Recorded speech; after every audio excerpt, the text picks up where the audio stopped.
কারণ ইসলামের রাম আর বামরা জালেমরা মিলে যত ক্ষতি না করেছে এই দেশে, এই মাজার পূজারী যারা সুন্নির নাম নিয়ে বাংলাদেশে ইসলামের ক্ষতি তার চাইতে বেশি করেছে। আমি নামটা নিয়ে ফেললাম, দুঃখিত। কারণ নাম না নিলে অনেকে মনে করো ও তো আলেম। কিসের আলেম? ওইটা একটা জালেম। পুলিশ তো আমারও ধরতে এসেছিল 20 সালে, বাড়ি থেকে এসে নিয়ে যাচ্ছে। আমি জিজ্ঞাসা করলাম কোথায় নিয়ে যান? কুষ্টিয়ার সদর থানায় না এবি থানায়? আমারও বলছে না, জায়গা মতো। জায়গা মতো কোথায় বলা যাবে না। প্রায় কয়েক কিলোমিটার যাওয়ার পরে আমার চোখ খুলে দিল। আমার হাতের হ্যান্ডকাপ খুলে দিয়ে বলছে হুজুর মাফ করে দিয়ে।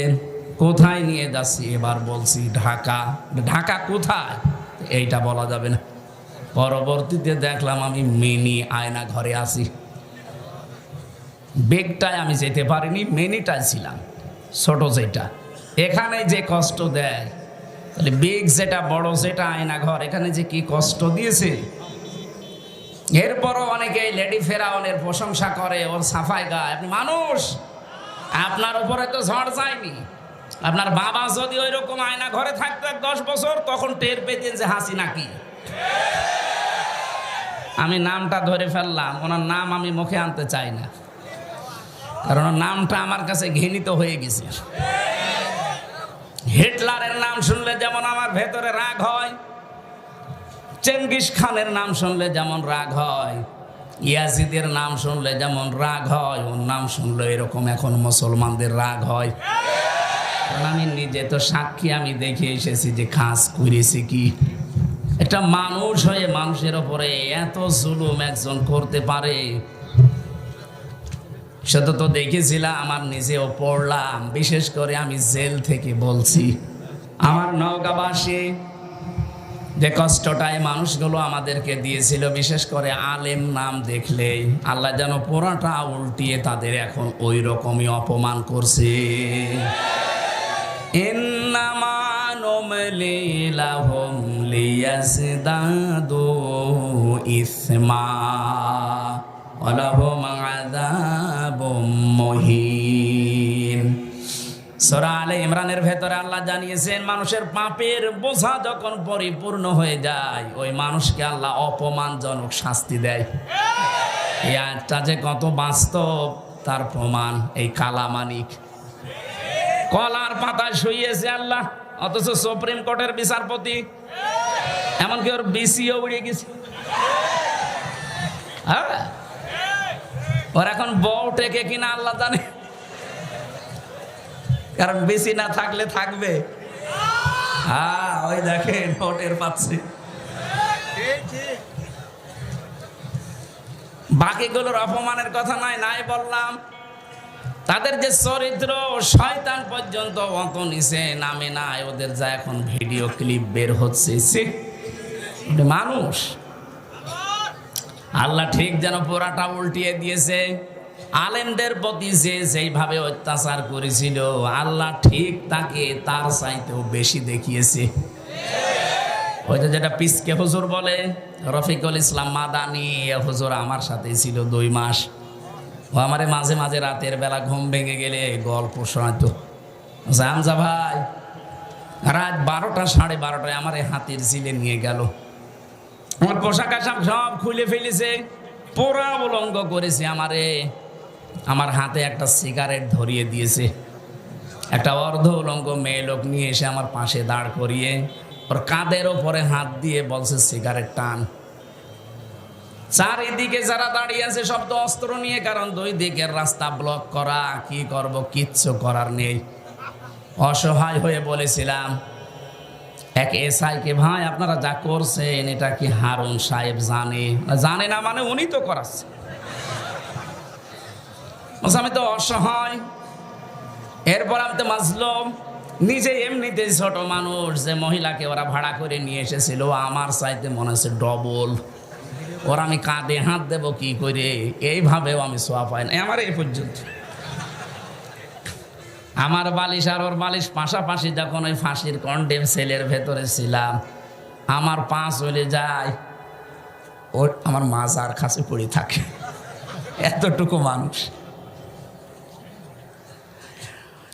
এত অসহায় মনে হচ্ছিল, চোখের পানি ছেড়ে দিয়ে মাজলুমের দোয়া যেহেতু কবুল হয়, বললাম রব্বুল আলামিন তুমি তো সব দেখতে পাচ্ছ, যে লোকটার উপরে এত ভরসা করেছি যে এই লোকটা অন্তত জানলে আমাদের অপমান করবে না, অথচ শুনলাম সেই নাকি এগুলো করাচ্ছে।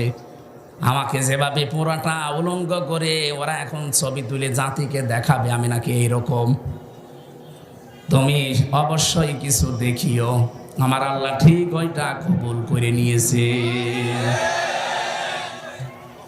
ছোট হুজুরের আর কি দেখা গেছে, যাই হোক দেখা গেছে যেই লোকটার ইশারায় এটা হয়েছে আল্লাহ তার 3 ইঞ্চি, কথা বলে না কেন, জিকির উঠে গিয়েছিল 3 ইঞ্চি 3 ইঞ্চি, আর মহিলারাও জিকির করতো 3 ইঞ্চি। কি গো কি এটা কি? ওই হারুন আঙ্কেল এমনি আল্লাহ এগুলো করেনি, এদের পাপের বোঝা পরিপূর্ণ হয়ে গেছে।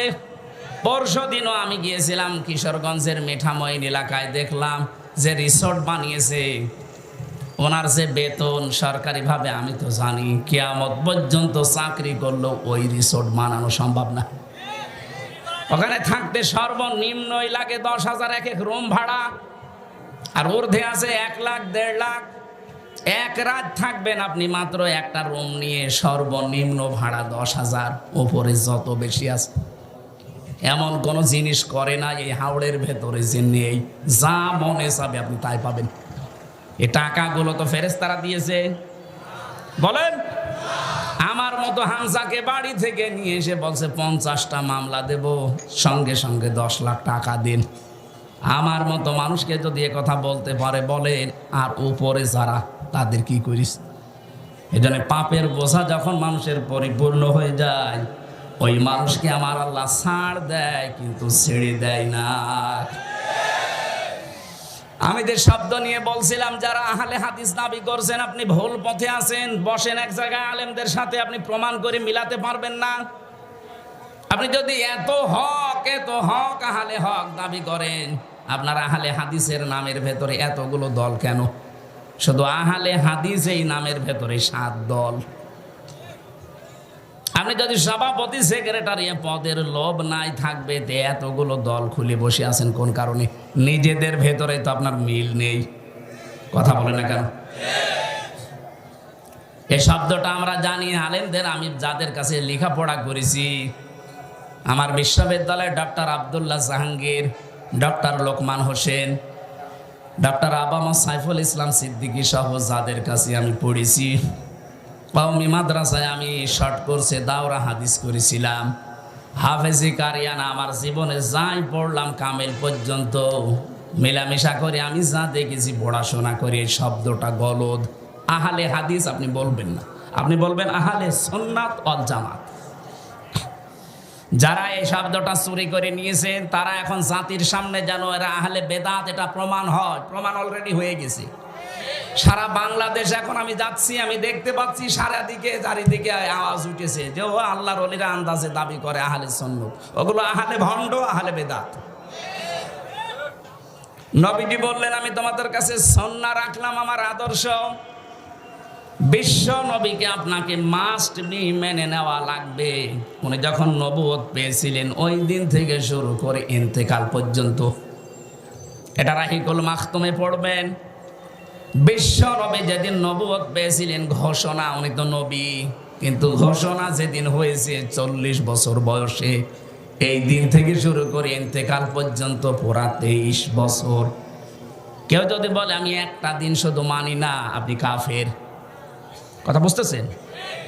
জ্ঞানী মানুষ যারা আছেন একটু খেয়াল করেন, নবীজির এই 23 বছরের নবুয়তের জিন্দেগির কেউ যদি বলে আমি এই হাফ দিন মানি না, সে কাফের। কারণ আল্লাহর নবীকে আল্লাহ শারিয় বানিয়েছেন, শরীয়ত প্রণেতা। উনি যদি বলতেন হা হালাল না হারাম, এত বড় পাওয়ার তার ছিল।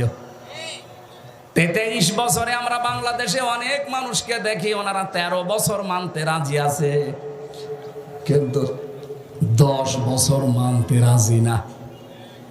এখানে অনেকে বসে আছে এরকম। নবীজি 13 বছর মায়ের খেয়েছিলেন, হ্যাঁ হুজুর বলেন, আপনিও কান্দেন আমিও কান্দি। কিন্তু বাকি যে 10 বছর উনি মায়ের দিয়েছিলেন ওইটা বলতে গেলে বলে এটা রাজনীতি। কথা বোঝেন না, আন্দাজে চিল্লান। হ্যাঁ কথা বোঝেন। নবীজিকে মানা লাগবে কি 10 বছর না 23 বছর? আরো জোরে। কোরআনে কারীম জানিয়েছে ইন কুনতুম তুহিব্বুনাল্লাহা ফাত্তাবিউনি ইউহিব্বুকুমুল্লাহ ওয়া ইয়াগফির লাকুম যুনুবাকুম আল্লাহু গফুরুর রহিম। হে নবী আপনি বলেন ও নওগাঁবাসী, এ দাবি আমাদের আছে না নেই? আমরা দল মত নির্বিশেষে ভালোবাসি আল্লাহকে, দাবি আছে না নেই? এ দাবি করি না আমরা? আমরা শুধু নয়, বিশেষ 4500 ধর্ম এখন আছে। 4500 ধর্মের যে ধর্মের মানুষ বলেন সে তার ধর্মের যিনি যাকে মেনে চলে তাকেও ভালোবাসে। আপনি হিন্দুদের জিজ্ঞাসা করেন ওদের দেবতাকে ভালোবাসে, খ্রিস্টানদের জিজ্ঞাসা করেন ওর গডকে ভালোবাসে, ইহুদিদের জিজ্ঞাসা করেন, পৃথিবীর যত জাতি আছে সেই যে ধর্ম মেনে চলে। মিনাল্লাযীনা ফাররাকু দীনাহুম ওয়া কানু শিয়া কুল্লু হিজবিন বিমা লাদাইহিম ফারিহুন। বলেন আল্লাহু আকবার। আল্লাহ পাক বলেন হে নবী, দুনিয়াতে যে যেই দলে আতে মসে আছে ও কিন্তু ওই দলের কর্মসূচি নিয়ে আনন্দে আছে, আর সে মনে করে এইটাই আসল, বাকিগুলো সব ডিলেট। এটা মনে হচ্ছে না সারা পৃথিবীতে যে যেই ধর্মে আছে, যে যেই মতে আছে, পথে আছে, ওইটাই তার কাছে সঠিক, আর বাইরে যা আছে সবগুলো ভুল। আল্লাহ বলেন তার দলীয় কর্মসূচি নিয়ে সে আনন্দে আছে। দুনিয়াতে সবাই যেহেতু দাবি করে আমরা আমাদের যিনি ইবাদত পাওয়ার যোগ্য তাকে আমরা ভালোবাসি। আমরা মুসলিম 200 কোটির উপরে। কত? 200 কোটির উপরে আমরা এখন মুসলিম। আমরা সবাই এই কথা বলতে রাজি আছি যে আল্লাহ তোমাকে আই লাভ ইউ, ভালোবাসি। কথা বলে না কেন? আল্লাহ পাক বলেন এই দাবি যদি করে কেউ তাকে আমি বলছি ইউহিব্বুকুমুল্লাহ, আমি আল্লাহ তোমাদেরকে ভালোবাসছি, বাসবো। ইউহিব্বু এটা মোজারে, বর্তমান, ভবিষ্যৎ, প্রেজেন্ট, ফিউচার, এর মাঝখানে একটা শব্দ আল্লাহ দিয়েছেন, ওইটা করলে। কেউ যদি বলে আল্লাহ তোমাকে ভালোবাসি, আল্লাহ বলেন এই কথা রাখ, আগে প্রমাণ কর, ফাত্তাবিউনি, আমার রাসূলের অনুসরণ করে। নওগাঁবাসী বিবেকের কাছে আপনার প্রশ্ন, রাসূলের অনুসরণ করা লাগবে। উনি যখন রাসূল হয়েছিলেন ওই সময় থেকে না, মানে উনি তো জন্ম থেকে পুরা মক্কা এলাকায় পুরা আরব জানে কেউ নবী রাসূল বলতো আব্দুল্লাহ বিন মুহাম্মদ, এতটুকু না? ওনাকে সারা জীবন বেশিরভাগ 1 থেকে 40 বছর পর্যন্ত পুরা আরব জাহানে ওনাকে চিনতো আব্দুল্লাহ বিন মুহাম্মদ, আব্দুল্লাহর ছেলে মুহাম্মদ সাল্লাল্লাহু আলাইহি সাল্লাম। খুব বেশি হলো তার চরিত্রের কারণে বলতো আল আমিন, আস-সাদিক। কিন্তু এই মানুষটা যেদিন 40 বছর বয়সে নবুয়ত পেলেন, তখন থেকে শুরু করে ইন্তেকাল পর্যন্ত 23টা বছরে আপনি যদি অনুসরণ করতে চান, আল্লাহ এখানে কিন্তু শব্দ দিয়েছেন লাকাদ কানা লাকুম ফি রাসূলিল্লাহি উসওয়াতুন হাসানা। অবশ্যই তোমাদের জন্য মহত্তম আদর্শ লুকিয়ে আছে আমার রাসূলের ভেতরে। বলেন তো আল্লাহ কি মুহাম্মদ ইবনে আব্দুল্লাহ নামটা জানতেন না? কথা বলেন না কেন? খুব ভালো করে খেয়াল করবেন, বাইরে যে আবার গীবত করবেন যে কি বললো বুঝলাম না, এই জন্য খেয়াল করতে বলছি। আল্লাহ কিন্তু ভালো করে জানতেন যে আমার নবীর নাম মুহাম্মদ ইবনে আব্দুল্লাহ। এই শব্দটা না দিয়ে ফি রাসূলিল্লাহ দিলেন কেন? কারণ তিনি 1 থেকে 40 বছর পর্যন্ত পুরা আরব জাহানে রাসূলুল্লাহ বলে পরিচিত ছিলেন না। উনি ছিলেন আল আমিন, আস-সাদিক, মুহাম্মদ বিন আব্দুল্লাহ। কথা ঠিক নেই? উনি যখন রাসূলুল্লাহ হয়ে